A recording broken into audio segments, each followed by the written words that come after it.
함께 보실 하나님 말씀은 신약성경 마태복음 1장입니다.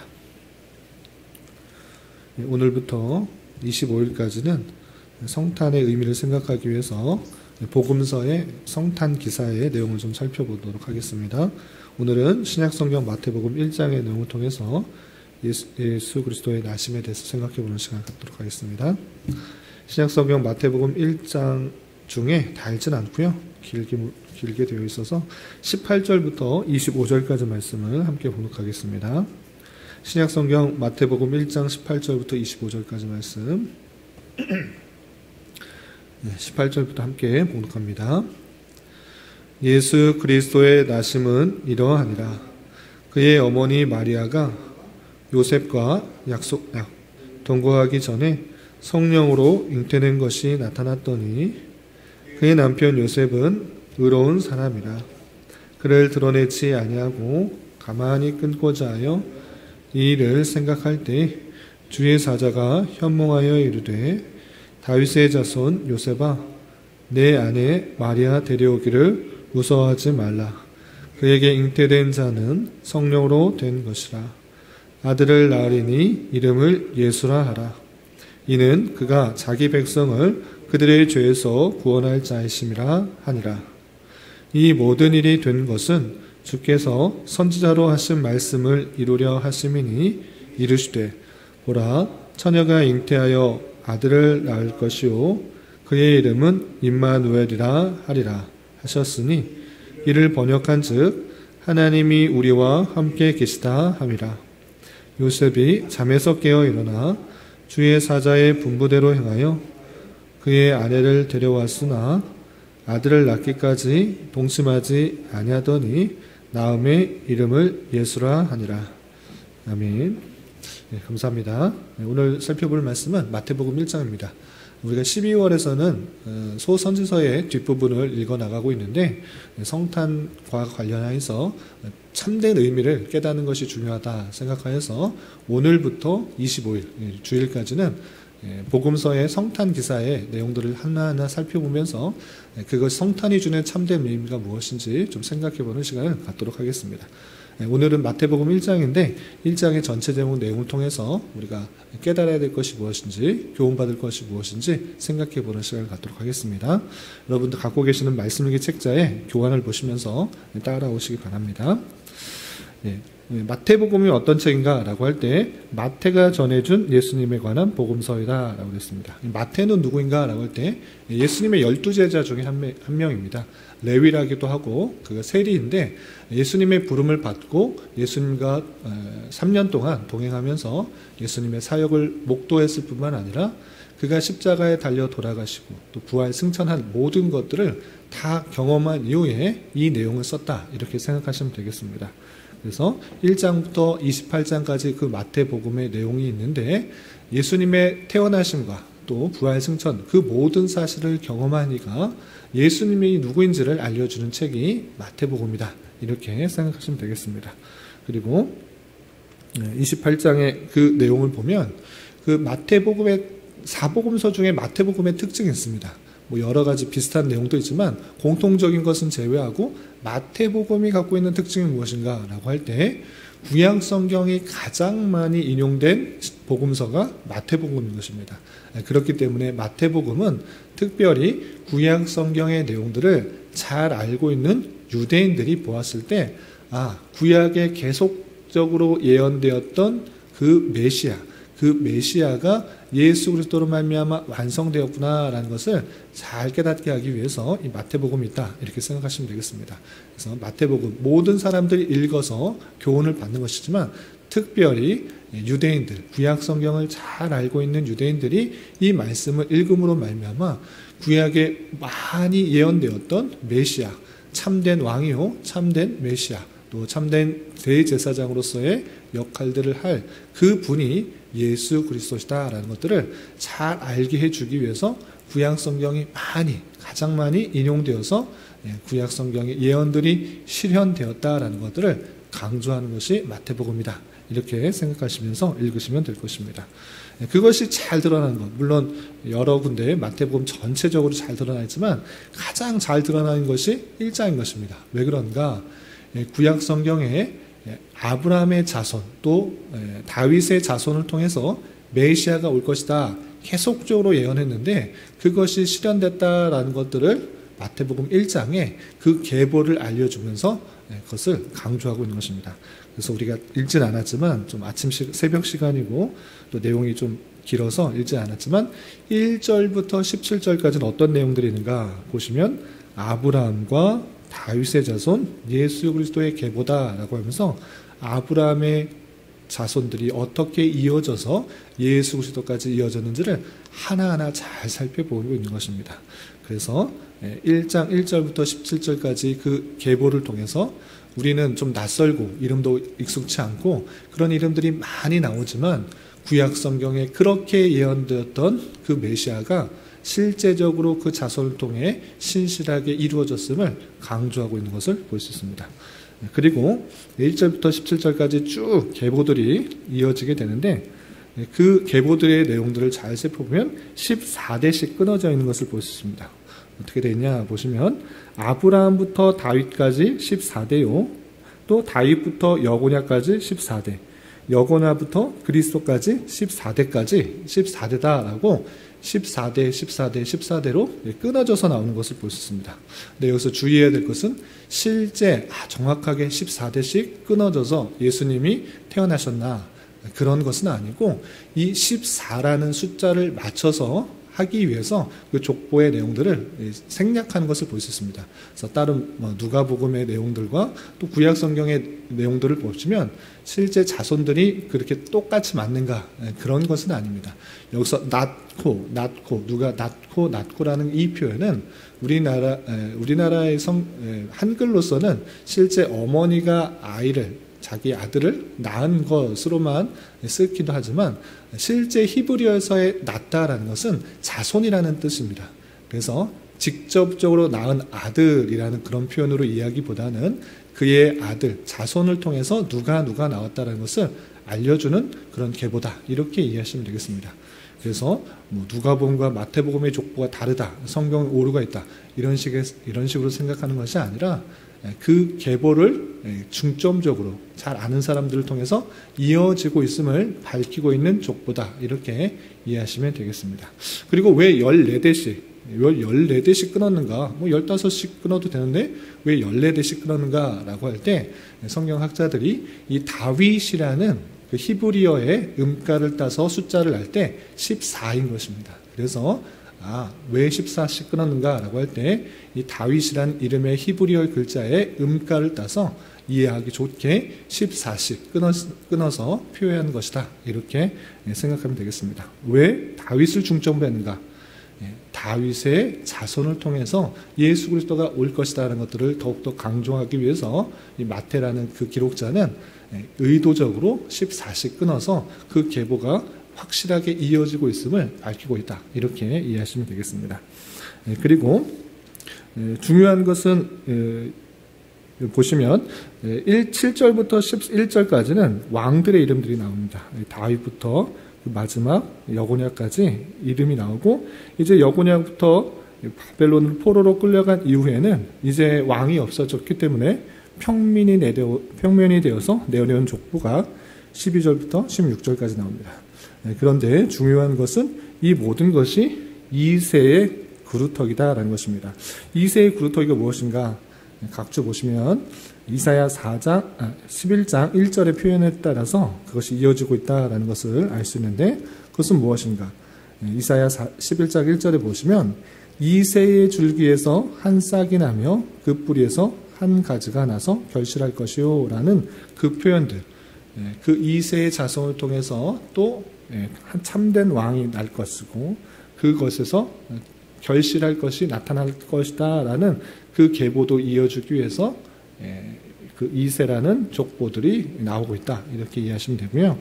2번 보시면 아브라함과 다윗의 자손 예수 그리스도의 족보다 계보다 이렇게 표현했을 때 왜 아브라함과 다윗을 굳이 언급했는가 라는 것인데 그것은 구약 성경을 조금이라도 이해하신 분들은 잘 이해가 되는 것입니다. 왜 그러한가? 아브라함에게도 약속하시고 다윗에게도 약속하신 것입니다. 그건 무엇인가?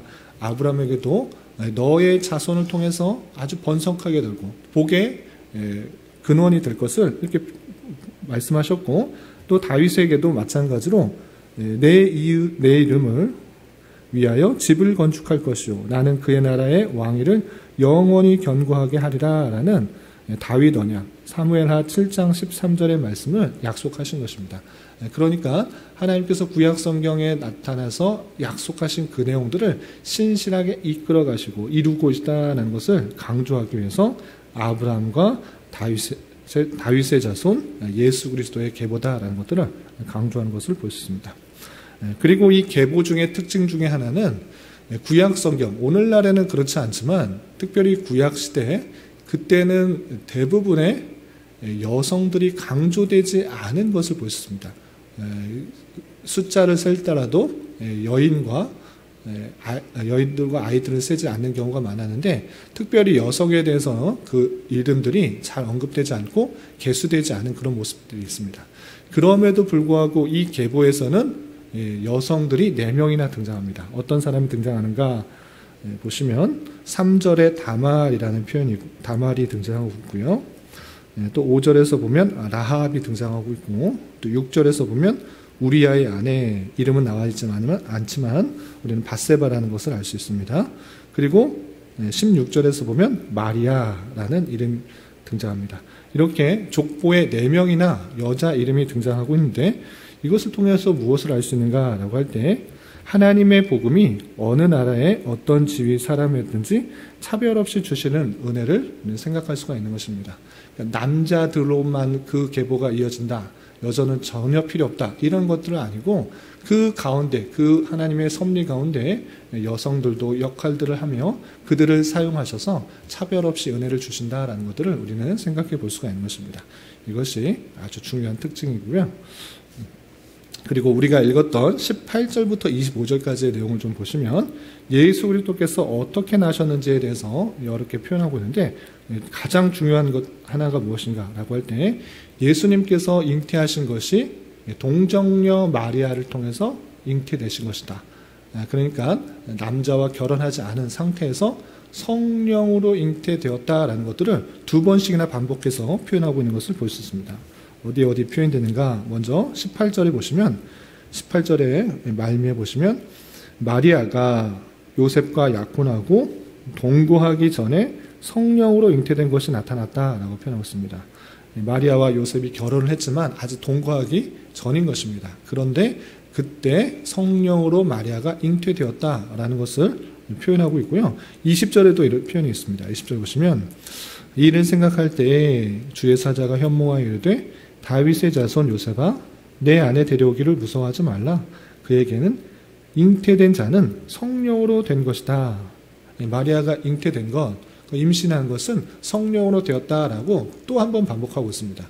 이렇게 마리아가 잉태한 것은 요셉과 결혼을 해서 또 같이 잠자를 했기 때문에 잉태된 것이 아니라 성령으로 잉태되었다. 동정녀 마리아를 통해서 성령으로 잉태되어서 예수 그리스도가 나왔다라는 것을 강조하고 있는 것을 볼 수 있습니다. 이것을 왜 강조했는가라고 할 때 사람 사이에서 태어난 것이 아니라 하나님께서 마리아를 통해서 나신받은 성육신하신 사건을 보여주는 것이고, 그렇게 성육신하신 동정녀에게 성령으로 잉태돼서 성육신하신 사람의 육체를 입으신 그 모습들을 왜 강조하는가라고 할 때 죄가 없으신 분이라는 것들을 알려주기 위해서 이렇게 강조하고 있는 것입니다. 사람 사이에 태어난 것은 당연적으로 아담으로부터 내려오는 그런 원죄가 있을 것인데, 그런 것들이 없다라는 것들을 강조하기 위해서 이렇게 성령으로 잉태되었다라는 것들을 강조해서 하나님의 크신 능력으로 마리아가 잉태된 것을 볼 수가 있는 것입니다. 그리고 21절에서 보면 그 잉태되어서 낳을 아들의 이름을 이렇게 밝히고 있습니다. 21절 보시면 아들을 낳으리니 이름을 예수라 하라. 이름이 예수다라는 것입니다. 이 예수라는 그런 이름이 그 이름 자체가 중요한 것이 아니라 이름의 뜻을 알아야 되는데, 그 이름의 뜻도 알려주고 있습니다. 그 이름의 뜻이 무엇인가 보면 이는 그가 자기 백성을 그들의 죄에서 구원할 자이심이라 하니라 했습니다. 그래서 예수라는 뜻은 구원자라고만 생각하는데 그것으로 그치는 것이 아니라 아주 정확하고 구체적으로 밝히고 있는데 그것은 그가 자기 백성을 그들의 죄에서 구원할 자이십니다 라고 표현하고 있습니다. 단순히 구원자로만 생각할 것이 아니라 누구를 구원하는가 라고 할 때 자기 백성을 그들의 죄에서 구원할 자라고 표현하고 있습니다. 여기서 중요한 것은 자기 백성이라는 단어인 것입니다. 그러니까 모든 백성을 구원할 자로서 이 땅에 오신 것이 아니라 자기 백성이라는 그 제한적인 그 사람을 구원하시기 위해 이 땅에 오셨다라는 사실들을 잘 알아야 될 것입니다. 왜 그렇게 생각하느냐? 그냥 모든 사람을 구원하시기 위해 이 땅에 오셨다고 하면 훨씬 더 인자가 많고 사랑이 많고 긍휼이 많은 분으로 여겨지는데 왜 좁게, 이렇게 속 좁게 자기 백성을 자기 죄에서 저희들의 죄에서 구원할 자라고 이렇게 국한시키느냐라고 할 때 성경 전체의 내용에서 그것을 밝히고 있기 때문에 그렇게 말하는 것입니다. 그냥 우리가 인심 써서 예수를 그렇게 생각하는 것이 아니라 예수님이 정말 어떤 사람들을 위해서 이 땅에 오셨는가라고 할 때 자기 백성들을 저희 죄에서 구원할 자로 이 땅에 오신 것이지 모든 백성을 위해서 이 땅에 오신 것이 아니라는 것들을 우리는 잘 이해해야 될 것입니다. 우리 마음대로 인심을 써서 그렇게 예수님을 오해할 것이 아니라 예수님께서는 분명히 모든 사역에 있어서 하나님의 택하신 백성들에게 자신이 누구인지를 보이시고 그들을 위해서 십자가에 달려 돌아가셨다는 것을 계속적으로 모든 사역들을 통해서 알려주고 있는 것입니다. 예수님이 수많은 능력과 기적과 이사들을 행하시고 하나님의 말씀을 선포하였음에도 불구하고 그 백성들이 다 믿었는가? 그렇지 않았습니다. 오히려 바리새인들은 예수를 핍박하고 비난하고 죽이려 했던 것입니다. 그러할 때 예수님께서 무엇이라고 말씀하셨습니까? 저들이 내 백성이 아닌 고로 나를 믿지 않는다 이렇게 표현하고 있는 것입니다. 그리고 예수님께서 요한복음 17장에서도 하나님께 올리는 그 제사장의 기도를 통해서 내 백성을 위해서 이 땅에 오셨다는 것들을 분명히 밝히고 있다는 사실들을 잊지 말아야 할 것입니다. 그래서 예수라는 이름 그냥 인심 써서 모든 백성을 구원하시기 위해 오신 분이다 이렇게 생각할 것이 아니라 자기 백성을 그들의 죄에서 구원할 자로 이 땅에 오신 것이고 그 이름에 탄 것이 예수다라는 그것들을 잘 이해해야 될 것입니다. 그러므로 말미암아 우리는 무엇을 생각할 수 있는가? 하나님께서 나 같은 죄인을 위해서 겸손의 모습으로 또 인간의 낮아진 모습으로 이 땅에 오셨구나. 나를 사랑하셨구나. 나를 사랑해서 이 땅에 오셨구나. 나를 기억하시고 택하시고 부르시기 위해서 이 땅에 오셨다는 것을 기억하며 살아가야 되는 것입니다. 그리고 또 보시면 23절에 보시면 이렇게 된 것은 하나님의 말씀을 이루려 하신 것이다 라고 표현하면서 인용한 구절이 있습니다. 그것이 이사야 7장 14절인데 이렇게 되어 있습니다. 이사야 7장 14절을 인용해서 마태복음 1장 23절에 이렇게 표현되어 있습니다. 보시면 보라 처녀가 잉태하여 아들을 낳을 것이요 그의 이름은 임마누엘이라 하리라 하셨으니 이를 번역한즉 하나님이 우리와 함께 계시다 함이라 라고 했습니다. 처녀가 잉태하여 아들을 낳을 것이요 그의 이름은 임마누엘이라 이렇게 할 것을 이미 이사야 선지자를 통해서 알려주셨던 것입니다. 처녀가 어떻게 잉태하느냐? 그것이 있을 수 있느냐? 그런데 실제적으로 마태복음의 기록을 통해서 예수님께서 처녀를 통해서 잉태되어서 아들을 낳은 것입니다. 그 이름은 무엇이라고 했는가? 임마누엘이라 이렇게 말했는데 임마누엘이 무슨 뜻인가? 또 친절하게 알려주고 있습니다. 그것은 하나님이 우리와 함께 계시다 함이라 라고 표현하고 있습니다. 하나님이 우리와 함께 계시다. 그것을 알려주고 있었던 구약의 예표들이 무엇이었습니까? 그것은 다름 아니라 성전인 것입니다. 하나님께서는 어디에 국한되어 있는 것이 아니고 온 세계에 가득 계시는 것입니다. 어디 계시는 곳이 없음에도 불구하고 그 택하신 백성들에게 함께 계시다라는 것들을 알려주기 위해서 친히 무엇을 만들도록 하신 것입니까? 그들 가운데 성막을 짓고 또 성막이 지나서 성전을 짓도록 한 것입니다. 성전이 그곳에서 하나님이 그곳에서만 계시는 것입니까? 그렇지 않음에도 불구하고 이스라엘 백성들에게 참된 신앙을 하나님 중심의 신앙을 알려주기 위해서 성막을 짓도록 하고 또 성전도 짓도록 허락하여 주신 것입니다. 그것을 통해서 하나님께서 너희들과 함께 계시다는 것들을 잊지 않고, 그리고 그것이 궁극적으로 있게 될 예수 그리스도를 생각할 수 있도록 한 것인데, 그 이름 그대로 이 성전이 온전히 완성되어서 너희들과 함께 있다라는 것들을 알려주기 위해서 임마누엘이다라고 이름 짓도록 한 것입니다. 그래서 그 모든 구약의 성막과 성전의 완성으로서 예수 그리스도께서 너희들과 함께 있다라는 것들을 깨닫도록 알려주셨다라는 사실들을 잊지 말아야 할 것입니다. 그렇다면 이 성전 대신 예수 그리스도께서 이 땅에 오셨기 때문에 그 모든 것들이 이루어진 것이고, 그러면 예수님께서 아니 계시니까 이제 성전은 없어진 것인가? 이렇게 생각할 것이 아니라, 예수 그리스도께서는 부활 승천하여 하늘로 계시지만 그가 하늘에만 국한되어 계시는 것이 아니라 하나님의 택하신 백성들의 마음과 그들과 함께 거하시는 줄 알아 우리가 성전이다라고 하는 고린도전서 3장 16절의 말씀을 잘 생각해야 될 것입니다. 우리가 주님을 모시고 있다면 우리가 참된 성전이고, 그 주님께서 우리와 함께 계시다라는 사실을 잊지 말며 우리가 힘있게 살아가야 되는 것입니다. 이런 말씀의 교훈에 따라서 예수님께서 우리를 위하여 저와 여러분을 위해서 이 땅에 오셨고 또 우리와 함께 계시다는 사실을 잊지 않으며 우리가 이 성탄의 계절, 성탄의 의미를 생각하며 힘있게 살아가야 될 것입니다. 우리가 살아가는 현실이 비록 기쁘고 좋은 일만 있는 것이 아니라 쉽지 않은 현실들, 어렵고 낭망되는 현실들이 찾아올지라도 주님께서 우리를 기억하시고 우리와 함께 계시다는 사실을 잊지 않으며 그분으로 말미암아 힘을 내고 또 여러 가지 어려움들, 또 낭망되는 현실들을 잘 견디며 인내하며 살아가야 될 것입니다. 그렇게 살아가는 것을 통해서 주님께서 원하시는 그리스도의 신부시요, 거룩한 신부요, 또 연단되고 정결한 모습으로 나아갈 수 있다라는 사실, 성장하게 된다는 사실을 잊지 말며 잘 감당해야 될 것입니다. 이런 은혜가 저와 여러분, 우리 모두에게 있기를 진심으로 기원합니다. 기도하겠습니다. 하나님 아버지 감사합니다.